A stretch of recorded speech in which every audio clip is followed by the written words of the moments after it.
Dis-nous, quand cela arrivera-t-il et quel sera le signe de ton avènement et de la fin du monde?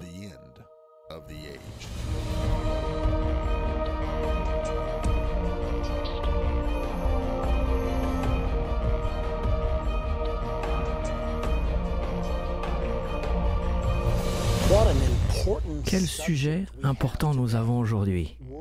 La Troisième Guerre mondiale. La question n'est pas s'il y aura une Troisième Guerre mondiale, c'est dans votre Bible. Il n'y a pas un dixième de % de chance pour que cela ne se passe pas. Une autre guerre mondiale va arriver et elle sera la plus grande guerre mondiale de tous les temps. Pour que vous puissiez voir la prophétie de vous-même, regardons-la maintenant. Elle se trouve dans Apocalypse au chapitre 9, au verset 15. Et les anges qui étaient prêts pour l'heure, le jour, le mois et l'année furent déliés afin qu'ils tuassent le tiers des hommes. Je n'oublierai jamais, quand j'ai regardé sur cela pour la première fois, je me suis dit, un tiers de toute la population du monde? C'est incroyable. Quand il est dit un tiers de toute la race humaine, je me suis dit, sûrement pas. Peut-être que je devais regarder la version grecque pour voir ce qui est dit, et c'est ce que j'ai fait. J'ai consulté plusieurs traductions différentes. Une première version dit de massacrer le tiers des hommes. Une deuxième version dit de tuer un tiers de l'humanité. Une troisième version dit pour tuer un tiers de la race humaine. Puis dans une quatrième version, il nous est dit pour tuer un tiers de tous les habitants de la Terre. J'ai ainsi consulté 15 à 20 traductions différentes et à la fin, j'ai conclu que la Bible dit exactement ce qu'elle veut dire, que je faisais face à une prophétie où un tiers de la race humaine serait éliminé par une guerre qui arrive. Afin de bien comprendre cela, mettons-la en perspective. Avant le XXe siècle, il n'y a pas eu une guerre de plus de 1 million de morts. Puis est venue la Première Guerre mondiale, 1914-1918, 8,2 millions de morts. Ils l'ont appelée la Grande Guerre. Ils l'ont appelée la Première Guerre mondiale. Et ils ont dit plus jamais une telle chose. 6000 ans et pas une seule guerre avec plus de 1 million de morts. Et soudain, nous avons cette horrible guerre avec 8,2 millions de morts. Ils ont fondé la Ligue des Nations avec l'espoir d'empêcher qu'une chose pareille ne se répète. Et qu'est-ce qui s'est passé? 20 ans plus tard, la Deuxième Guerre mondiale. Et cette fois-ci, il n'y a pas eu 8,2 millions de morts, mais 52 millions de personnes ont péri. C'est comme si quelque chose s'était désaxé dans le cœur humain. Comment pouvons-nous mettre fin à ceci? Puis nous avons fondé les Nations Unies, espérant avoir résolu le problème. Mais j'ai la triste tâche de vous dire que ce n'est pas résolu. Il y a une autre guerre qui arrive et celle-ci ne serait pas de 8 millions de morts, ni de 52 millions de morts. Cette guerre qui arrive va causer 2,2 milliards de morts. Je vous parle de 40 fois plus que la Deuxième Guerre mondiale. La pire de toutes les guerres. Je ne peux pas vous dire exactement quand elle aura lieu. Je pense qu'elle pourrait arriver cette année. Vous le verrez alors que nous continuons. Vous allez voir ce que la Bible dit. Il y a beaucoup plus d'informations sur cette guerre que ce dont nous avons déjà parlé. Voici ce que nous en savons. Examinons-la pour être sûrs que nous la comprenons bien. Je parle de 6000 années d'histoire humaine sans une seule guerre de plus d'1 million de morts. Puis en 1914, 8,2 millions de morts. Puis en 1939, en 1945, 52 millions de morts. Et la prochaine guerre mondiale, la troisième guerre mondiale, sera de 2,2 milliards. C'est une situation extrême. À l'époque où l'humanité est plus instruite que jamais et que la base de connaissances double tous les 2 ans, il semblerait que la seule chose que nous perfectionnons est la capacité de tuer. Les taux de divorce sont en hausse, les taux de suicide sont en hausse, les prisons sont de plus en plus pleines. La seule chose que nous améliorons est la capacité de tuer les gens. C'est un moment crucial dans l'histoire de l'humanité. La Bible nous dit où la troisième guerre mondiale commencera. De nouveau dans Apocalypse 9, il s'agit de la prophétie de la 6e trompette. Écoutez ce qui est dit à partir du verset 13. Le 6e ange sonna de la trompette, et j'entendis une voix venant des 4 corps de l'autel d'or qui est devant Dieu, et disant au 6e ange qui avait la trompette, « Délie les 4 anges qui sont liés sur le grand fleuve d'Euphrate, et les 4 anges qui étaient prêts pour l'heure, le jour, le mois et l'année, furent déliés afin qu'ils tuassent le tiers des hommes. » De quoi parlons-nous ici? La rivière d'Euphrate. L'Euphrate se trouve au Moyen-Orient et ces anges ont été liés dans le fleuve d'Euphrate. Les anges sont des esprits. La Bible nous dit que les anges sont des esprits serviteurs pour nous qui sommes les héritiers du salut. Mais ces anges-ci ne sont pas de bons anges. Vous savez qu'un tiers des anges se sont rebellés avec Satan et ainsi un tiers des anges sont des mauvais anges. Ceux-ci font partie de ces mauvais anges. Comment en sommes-nous sûrs? Parce qu'ils sont liés dans le grand fleuve d'Euphrate. Mais quand ils seront déliés, leur mission sera de tuer un tiers de l'humanité. Maintenant, voyons où se trouve le fleuve l'Euphrate. L'Euphrate commence en Turquie, dans le nord. Puis il traverse la Syrie. Il pénètre la frontière nord de l'Irak. 60 à 70% de l'Euphrate se trouve en Irak, où nous avons nos troupes postées en ce moment. La guerre fait rage le long de l'Euphrate depuis l'année 2003, depuis notre invasion de l'Irak. Et finalement, l'Euphrate se termine dans le golfe Persique. La Bible indique que c'est de là que la troisième guerre mondiale émanera.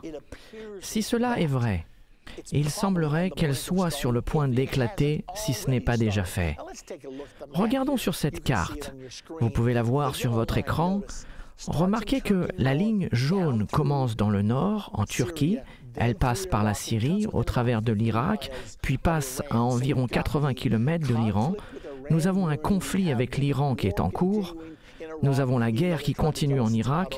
Quoi qu'ils essayent de nous dire qu'elle est presque finie, les bombardements continuent tous les jours. Puis en remontant la région, vous avez l'Afghanistan et le Pakistan. La Bible prophétise que la troisième guerre mondiale commencera dans cette partie du monde. Elle ne sera probablement pas contenue uniquement à cet endroit, car pour tuer 2,2 milliards de personnes, il va falloir atteindre une plus grande partie du monde. La population mondiale est de 6,8 milliards de personnes actuellement. La question est donc, qui participera à cette guerre? Nous savons que Mao Tse-tung, le défunt dirigeant de la Chine, s'était vanté dans son journal qu'il pourrait organiser une armée de 200 millions. Le verset 16 de cette prophétie dit le nombre des cavaliers de l'armée était de 200 millions. Et j'en entendis le nombre. C'est plutôt incroyable que cet homme irreligieux et athée ait cité le même chiffre qui se trouve dans le verset 16 du 9e chapitre du livre de l'Apocalypse. Il dit, nous pouvons mettre en place 200 millions de soldats. La Bible dit qu'il s'agit du nombre des cavaliers. Cela signifie-t-il que la Chine fera partie de cette guerre? C'est fortement probable, mais on ne peut pas en être certain, car il existe au moins 2 autres entités sur Terre en ce moment qui sont capables de mettre en place 200 millions de soldats. Nous savons que le monde islamique a une population de 1,5 milliard. La population de la Chine est de 1,3 milliard. Ainsi, si le monde islamique s'unissait et commençait à combattre, il pourrait former une armée de 200 millions. L'Inde compte environ 1,1 milliard d'habitants et pourrait donc mettre autant de soldats sur les champs de bataille. Or, l'Inde ne semble pas être aussi impliquée dans les affaires du monde que les islamistes ou que même la Chine. Nous ne pouvons pas ignorer l'islam, car la Bible nous dit que cette guerre émanera de l'Euphrate. Et chaque centimètre de ce fleuve est sous le contrôle des nations islamiques en ce moment même. Donc, qui pourrait être engagé dans cette guerre? Les États-Unis sont presque sûrs d'y être impliqués, puisque nous avons aujourd'hui 145 000 soldats combattants sur toute la longueur de l'Euphrate. En plus, les États-Unis d'Amérique possèdent la capacité nucléaire pour tuer 2,2 milliards de personnes. Il faut beaucoup d'armement pour tuer 2,2 milliards de personnes. Imaginez-vous, la plus grande guerre que nous avons déjà eue sur cette planète a tué 52 millions. Il s'agit donc de 40 fois plus que la Deuxième Guerre mondiale. Elle sera définitivement nucléaire, j'en ai aucun doute. La chose suivante que nous aimerions savoir est quand est-ce que la Troisième Guerre mondiale aura-t-elle lieu? Avons-nous une idée? En fait, l'Écriture nous indique quand cela va se passer. Elle doit se passer avant la Grande Tribulation. La Grande Tribulation commencera 3 ans et demi avant la bataille d'Armageddon et la deuxième venue de Jésus-Christ. Je sais qu'un grand nombre de personnes disent « Je pensais que la Grande Tribulation était 7 ans avant la bataille d'Armageddon », mais c'est une erreur.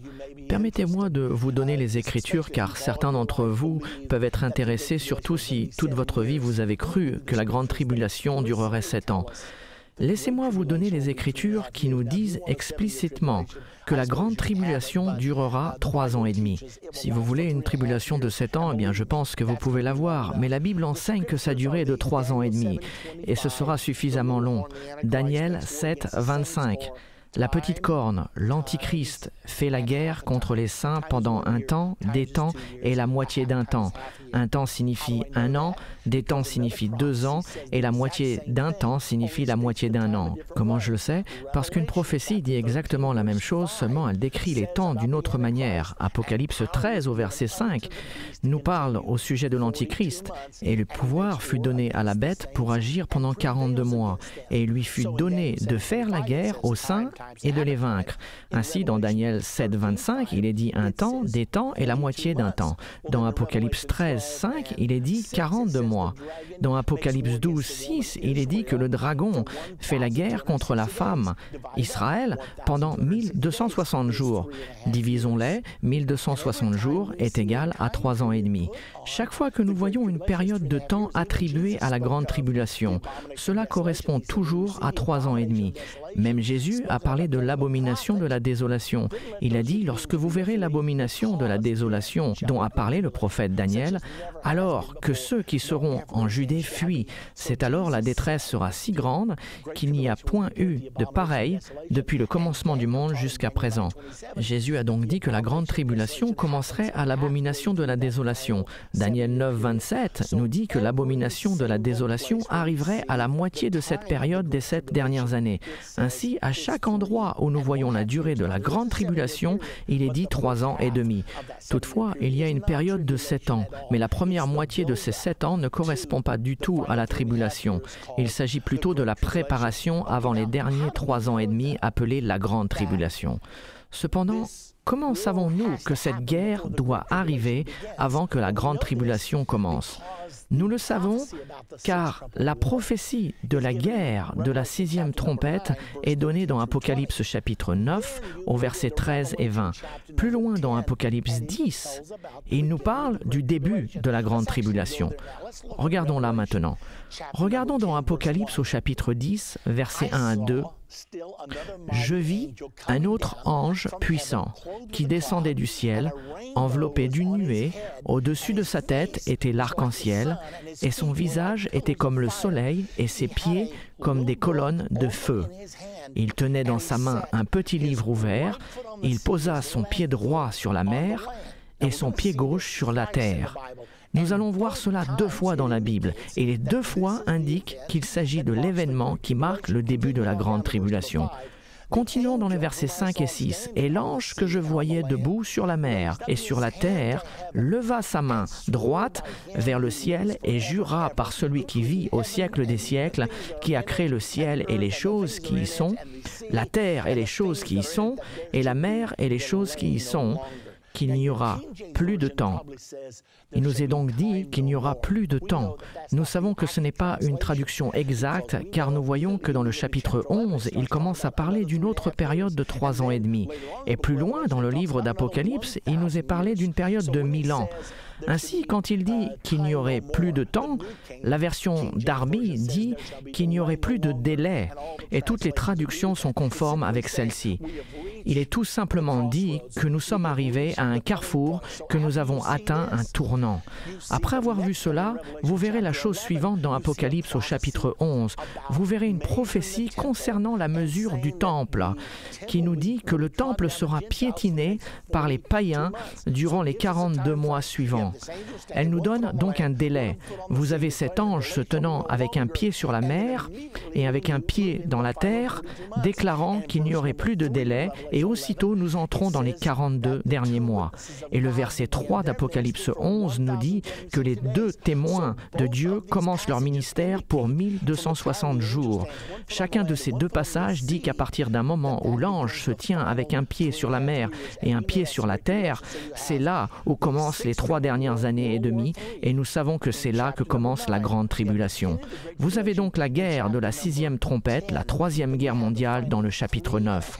Vous avez le début de la grande tribulation dans le chapitre 10, puis vous avez les 3 dernières années et demie dans le chapitre 11. Et le chapitre 11 culmine avec le son de la 7e trompette, la dernière trompette. Le verset 15 nous dit que le royaume de ce monde est remis à notre Seigneur et à son Christ. Cet événement est également mentionné dans l'Ancien Testament dans Daniel chapitre 12. Remarquez les similarités que nous avons ici, au verset 1. « En ce temps-là se lèvera Michaël, le grand chef, le défenseur des enfants de ton peuple. » Il s'adresse à Daniel et au peuple d'Israël. « Et ce sera une époque de détresse telle qu'il n'y en aura point eu de semblable depuis que les nations existent jusqu'à cette époque. » Il s'agit de la grande tribulation. Quand Jésus décrit la grande tribulation, il a dit que ce serait une période de grande tribulation comme il n'y en a point eu de pareil depuis le commencement jusqu'à présent et qu'il n'y en aura jamais. Daniel l'a décrit comme une époque de détresse, telle qu'il n'y en a point eu de semblable depuis que les nations existent jusqu'à cette époque. En ce temps-là, ceux de ton peuple qui seront trouvés inscrits dans le livre seront sauvés. Daniel parle donc de la grande tribulation. Continuons plus loin dans les versets 6, 7 de ce même chapitre 12. Il continue et dit « L'un d'eux dit à l'homme vêtu de lin, qui se tenait au-dessus des eaux du fleuve, « Quand sera la fin de ces prodiges ? Tu m'as parlé du commencement de la grande tribulation, mais combien de temps va-t-elle durer ? » Et j'entendis l'homme vêtu de lin qui se tenait au-dessus des eaux du fleuve. Il leva vers les cieux sa main droite, et le voici encore se tenant au-dessus des eaux. Il leva vers les cieux sa main droite et sa main gauche, et il jura par celui qui vit éternellement. C'est précisément le même événement qui se trouve dans le chapitre 10 d'Apocalypse. Il jura par celui qui vit éternellement que ce sera un temps, des temps et la moitié d'un temps, 3 ans et demi. C'est de nouveau cette terminologie. Donc dans Daniel chapitre 12 et Apocalypse chapitre 10, il dit exactement la même chose. Et toutes ces choses finiront, les choses que fait l'Antichrist, quand la fosse du peuple saint sera entièrement brisée. Donc, combien de temps reste-t-il jusqu'à la fin de ces prodiges? Un temps, des temps et la moitié d'un temps, 3 ans et demi. Donc, que voyons-nous ici? Nous voyons que cette guerre commence dans Apocalypse 9. Elle tuera un tiers de la race humaine. Et alors commencera la grande tribulation. Nous ne savons pas combien de temps avant la grande tribulation cette guerre commencera. Cela peut arriver 2 ans avant que la grande tribulation commence, ou bien 4 ou 5 ans. Cela ne nous est pas donné. Cependant, nous pouvons avoir un aperçu de comment ces choses vont arriver. Regardons probablement l'ordre dans lequel ces prophéties vont se dérouler, car j'ai beaucoup parlé de choses qui ne vous sont peut-être pas familières. Regardons rapidement la chronologie des événements et comment ils vont se dérouler. Nous savons que la guerre de la 6e trompette aura lieu. Et soit juste avant ou après, doit se passer un acte de paix dans le Moyen-Orient. La Bible appelle cela la confirmation de l'alliance. Quand le pacte de la paix sera fait, cela ouvrira la voie pour finaliser les frontières d'Israël et placer le mont du Temple sous le contrôle international, permettant ainsi la construction d'un temple. Quand cela arrivera, nous savons que cela marque le début des 7 années avant la bataille d'Armageddon et le retour de Jésus-Christ sur terre. Donc, nous avons la guerre de la 6e trompette, nous avons la paix internationale dans le Moyen-Orient qui est confirmée, et peu de temps après, dans une période de 3 ans et demi, le temple juif sera reconstruit. Il semblerait que cela va se passer pendant la période de 3 ans et demi. La Bible nous dit spécifiquement, à 2 ou 3 endroits, qu'Israël rebâtira son temple sur le mont du Temple. Donc le temple sera reconstruit. Une fois le temple reconstruit, le peuple juif recommencera les sacrifices d'animaux. Et quand ils commenceront ces sacrifices, ce ne sera pas bien vu par les activistes pour les droits des animaux ainsi que tous ceux qui y sont opposés. Il y aura donc une multitude de problèmes qui vont surgir de ces événements qui se passeront en Israël. Je ne vous dis pas que ces choses vont peut-être arriver. La Bible nous dit spécifiquement que ces choses vont arriver. Ainsi, les sacrifices seront institués et à cause des protestations, la Bible nous enseigne que l'Antichrist fera arrêter les sacrifices et l'ablation. Il fera cesser le sacrifice quotidien. Ceci est prophétisé au moins 3 fois dans votre Bible. Puis non seulement il fera cesser le sacrifice, mais il imposera son autorité sur le mont du Temple. À ce moment, le mont du Temple sera placé sous le contrôle international, ce qui est déjà proposé par le gouvernement des États-Unis aujourd'hui. Ils ont déjà déclaré la solution pour résoudre le conflit du contrôle de Jérusalem et du contrôle du mont du Temple et de les placer sous le contrôle international. Et c'est apparemment ce qui va se passer, car au milieu de tout ce chaos et du conflit, la Bible nous dit que l'Antichrist se tiendra sur le mont du Temple et proclamera « Je suis au contrôle ici, je suis l'ultime autorité ici ». La Bible a un nom spécial pour cet événement, appelé l'abomination de la désolation, car le Dieu Tout-Puissant a dit qu'il placerait son nom à Jérusalem et sur le mont du Temple. Et quand l'Antichrist se tiendra là, usurpant la place de Christ, et quand Satan s'introduira à la place du Dieu Tout-Puissant, la Bible appelle cet événement à plusieurs reprises l'abomination de la désolation. Et la Bible dit que l'abomination de la désolation est le moment où l'Antichrist sera révélé, mais pas au monde entier. La plupart du monde ne saura pas qu'il est l'Antichrist. Mais pour ceux qui marchent avec Dieu, qui comprennent la prophétie biblique, ils le sauront. Voilà votre Antichrist. C'est le dirigeant mondial qui va perpétrer la grande tribulation dans ce monde. Quand l'abomination de la désolation prendra place, souvenez-vous de ce que Jésus a dit. Lorsque vous verrez l'abomination de la désolation, la détresse sera si grande qu'il n'y en a point eu de pareil depuis le commencement du monde et qu'il n'y en aura jamais. Quand la grande tribulation commencera, c'est à ce moment-là que la marque de la bête sera instituée. C'est là que chaque personne sur terre sera forcée de prêter serment à l'Antichrist et à son gouvernement mondial. C'est alors que tout le monde sera obligé d'avoir une marque ou un numéro afin de pouvoir acheter ou vendre.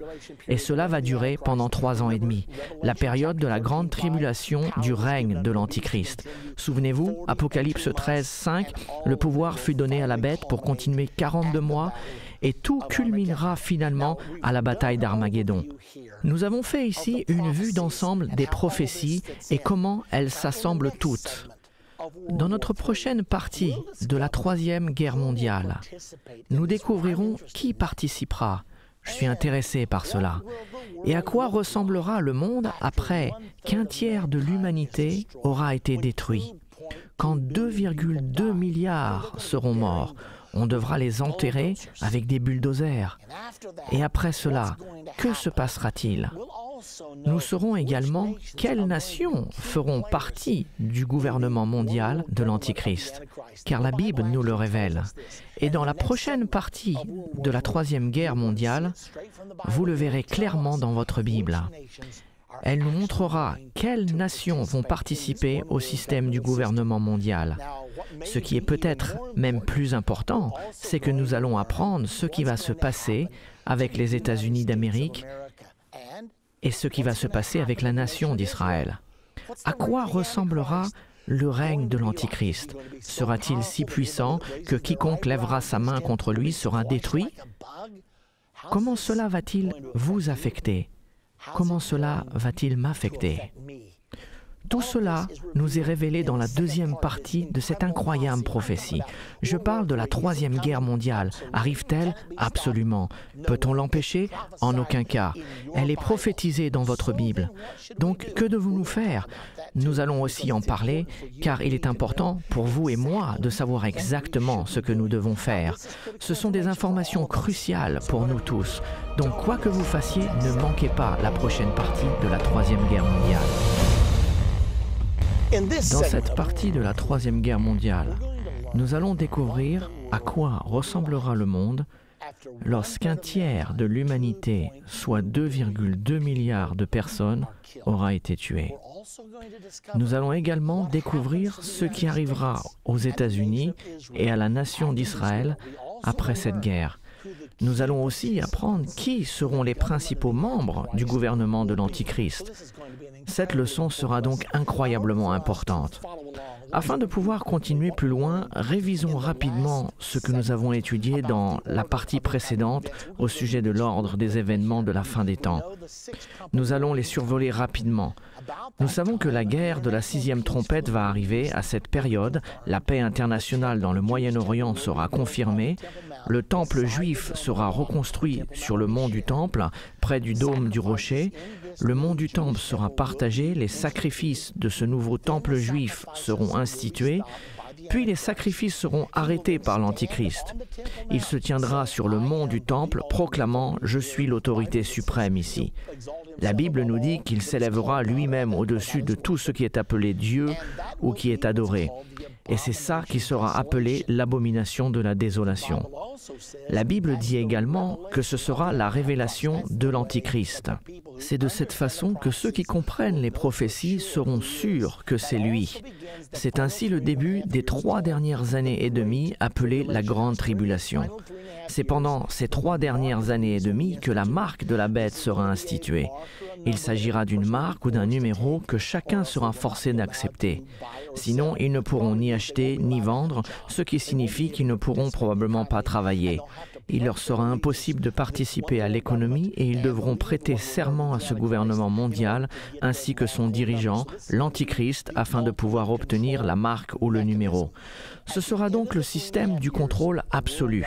À la fin des 3 ans et demi, le système du gouvernement mondial s'efforcera d'envahir la nation d'Israël, déclenchant ainsi la bataille d'Armageddon.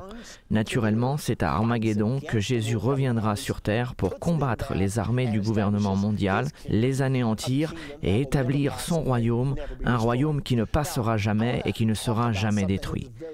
J'aimerais vous parler au sujet de quelque chose qui est très important.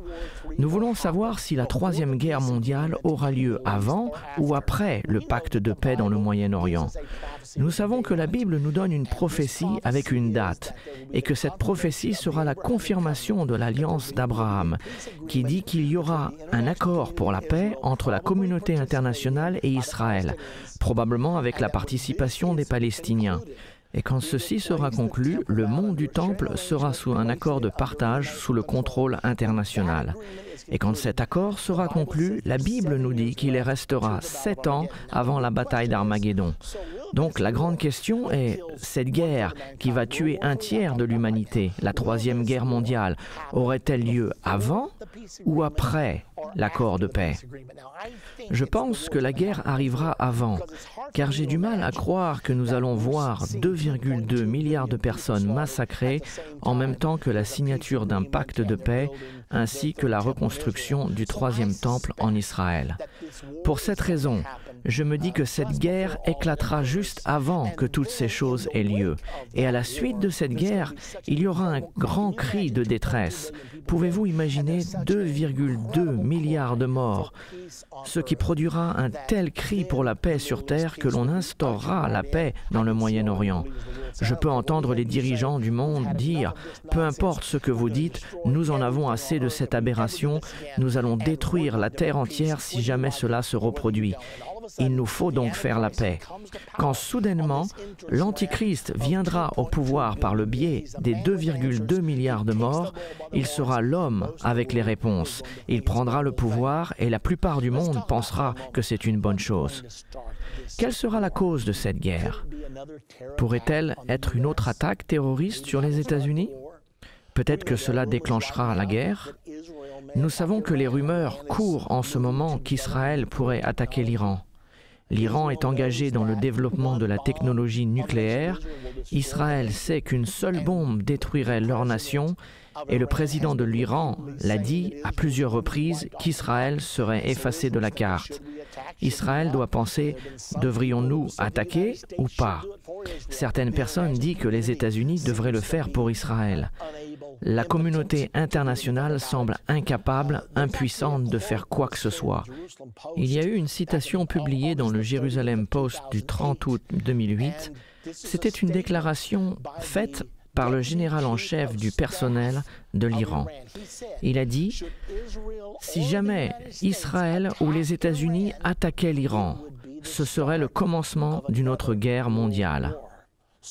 Peut-être ce sera le début. Nous ne savons pas exactement ce qui déclenchera cette troisième guerre mondiale, mais elle va arriver. Un nombre d'historiens célèbres disent que nous sommes déjà dans cette guerre.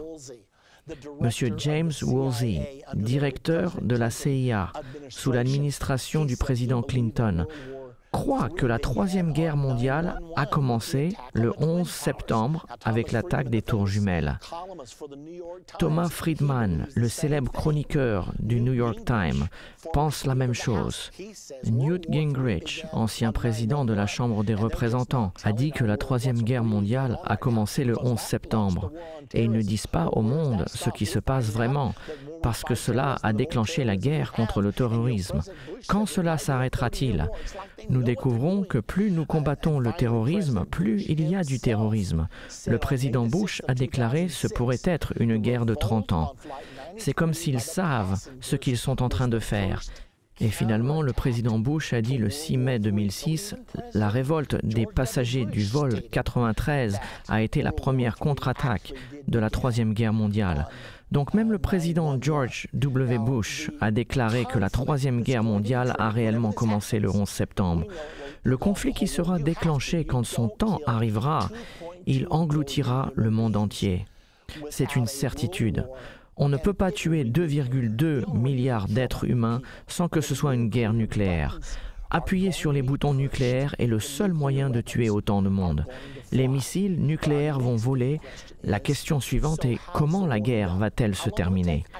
Combien de temps va-t-elle durer? Je ne sais pas. Une fois que les missiles nucléaires vont être lancés, des nations entières seront anéanties. Je vous parle de la possibilité qu'une nation comme la Chine soit complètement détruite. Après tout, la Chine représente une réelle menace pour les États-Unis. Beaucoup de gens pensent que notre étoile est en déclin et que celle de la Chine se lève. Or, il y a un grand nombre de gens en Amérique qui ne veulent pas l'entendre. Nous n'aimons pas l'idée d'une dictature marxiste en tant que la force la plus puissante sur Terre qui restructurerait l'image du monde. Pourrions-nous donc, sous une provocation quelconque, commencer à appuyer sur ces boutons et éliminer la Chine? Après tout, nous leur devons 1,7 trillion de dollars. Ils ont menacé de nous mettre en faillite. Mais si nous éliminons la nation entière, combien lui devons-nous? On ne doit plus rien à personne. Tout est effacé. Devons-nous penser de cette façon? Certainement pas. C'est horrible de penser comme cela. Toutefois, y a-t-il des gens au pouvoir capables de penser ainsi? Bien sûr que oui. Retournons à la Première Guerre mondiale, 8,2 millions de morts. La Deuxième Guerre, 52 millions. Et le même démon persiste dans le cœur des hommes aujourd'hui. Ils pensent qu'ils ont raison, ils pensent que leur cause est bonne. Ont-ils la capacité de le faire? Oui. Comment le sais-je? Parce que la Bible dit qu'ils vont le faire. Je ne dis pas que c'est une possibilité, mais cela va arriver, mesdames et messieurs. Il n'y a aucune chance que cela ne se passe pas, car c'est dans votre Bible. C'est prophétisé et les prophéties s'accomplissent toujours. Il existe un endroit où vous pouvez être en sécurité et c'est en Jésus-Christ.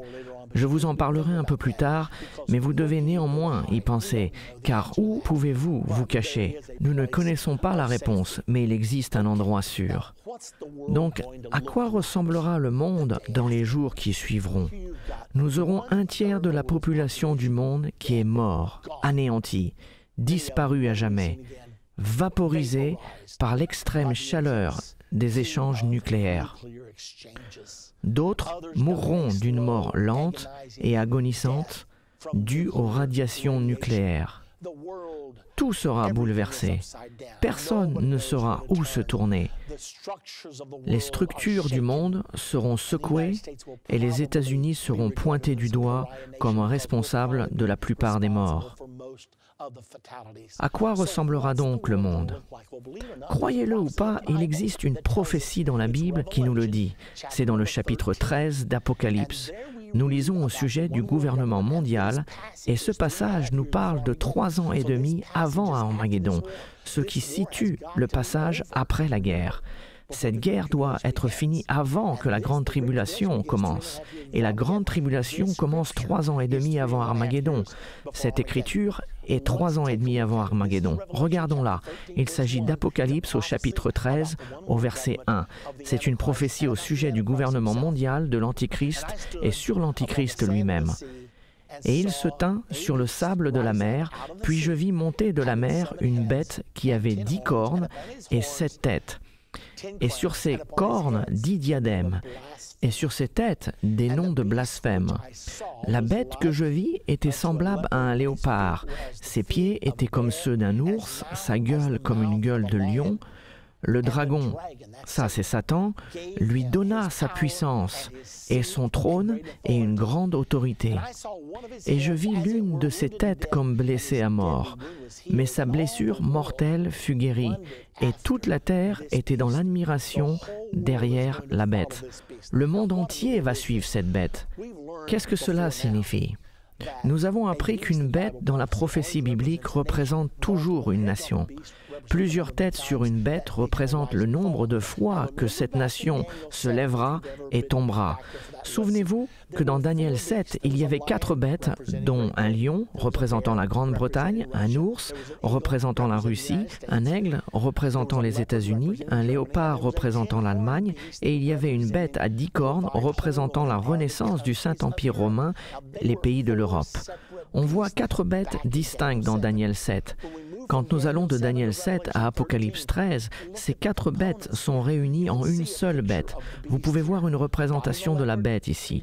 Le corps d'un léopard, les pattes d'un ours, la gueule d'un lion, mais toutes les 7 têtes sont là, car il y avait un total de 7 têtes dans Daniel 7. Cette prophétie date de l'an 550 avant Jésus-Christ dans le livre de Daniel. Le livre de l'Apocalypse a été écrit vers l'an 96.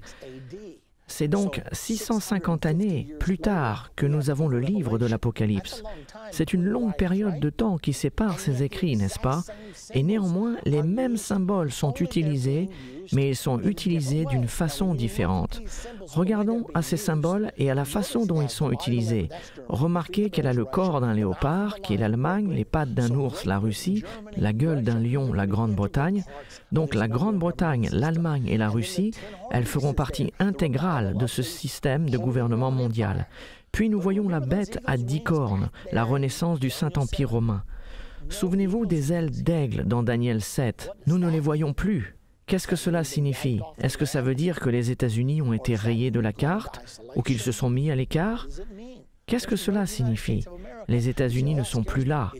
Vous vous dites, « Oh, cela m'effraie, et ça ne devrait pas, car c'est une bonne nouvelle. » Parce que si vous faites partie de cette bête réunifiée, vous êtes sous le règne de l'Antichrist. Ainsi, quelles sont les chances que les États-Unis se soient mis à l'écart? Peut-être ils se sont retirés, peut-être que les prophéties bibliques ont fait leur chemin jusqu'à la Maison-Blanche et les dirigeants ont finalement compris ce qu'elles disent. Et ils ont donc décidé de se retirer des affaires mondiales et peut-être joueront-ils un rôle différent lors de ce temps, à cette période. Pourrait-il être éliminé? Oui, c'est possible.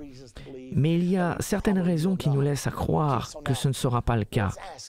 Donc posons-nous cette question importante. Qu'arrivera-t-il à la nation d'Israël? Nous savons qu'Israël survivra, car elle bâtira son troisième temple sur le mont du Temple. Et nous savons également qu'Israël, à la suite de cette horrible guerre de 2,2 milliards de morts, Israël va rétablir les sacrifices d'animaux. Cela signifie qu'il y aura un réveil quelque peu religieux prenant place dans la nation d'Israël. Toutes ces choses doivent être achevées avant que l'Antichrist prenne totalement contrôle du pouvoir.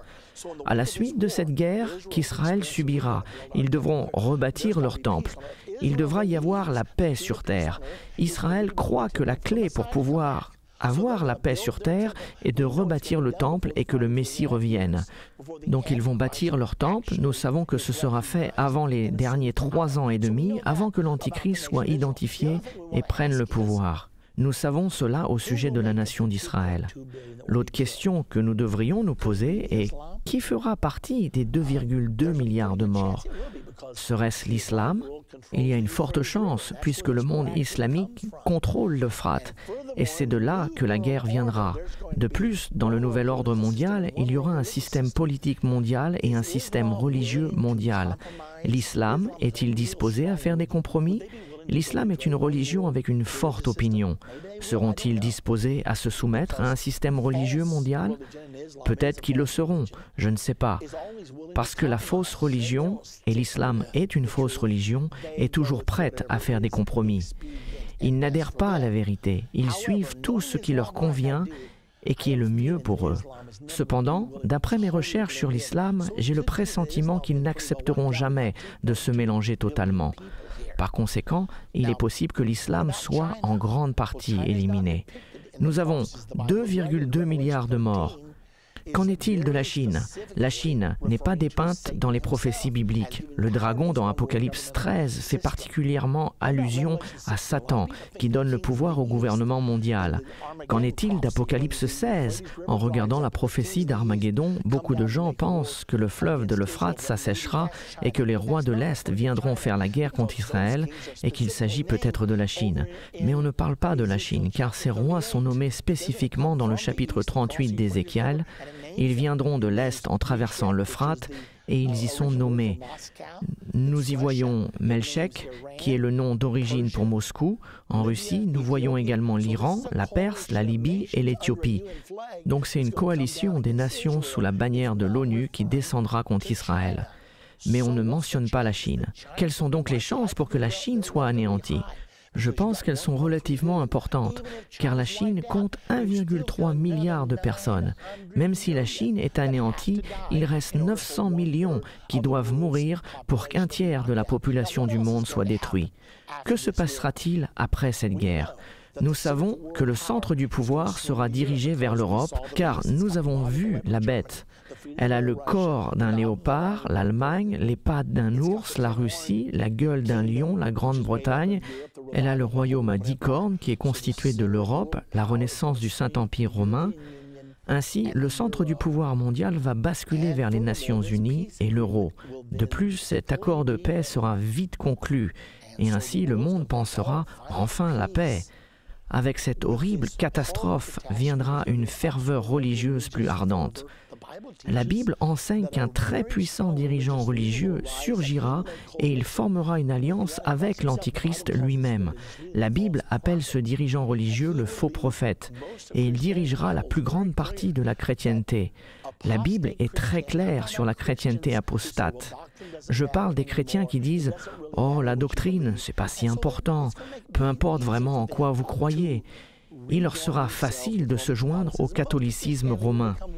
et la plupart des chrétiens seront de nouveau unis et suivront la direction du catholicisme romain vers cette alliance avec ce dirigeant mondial, l'Antichrist.